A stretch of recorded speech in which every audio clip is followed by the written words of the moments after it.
бул көрүнчүдөн азыр өзүбүз деле кантип 20 жыл болуп калган мындай сезим кызыктай болот экен негизичи. Анан 10 жылдык эми бул мындай кайра келе бербейт, ошондуктан 10 жылдыкты мен ойлойм өткөрүш керек.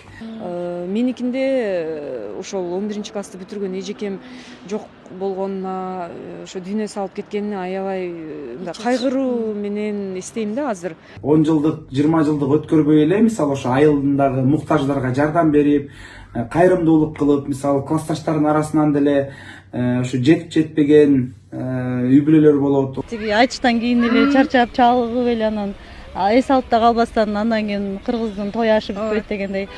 Чынында ойлогом, убакыт болбой бара албай каламго десем, негедир жол болуп калды.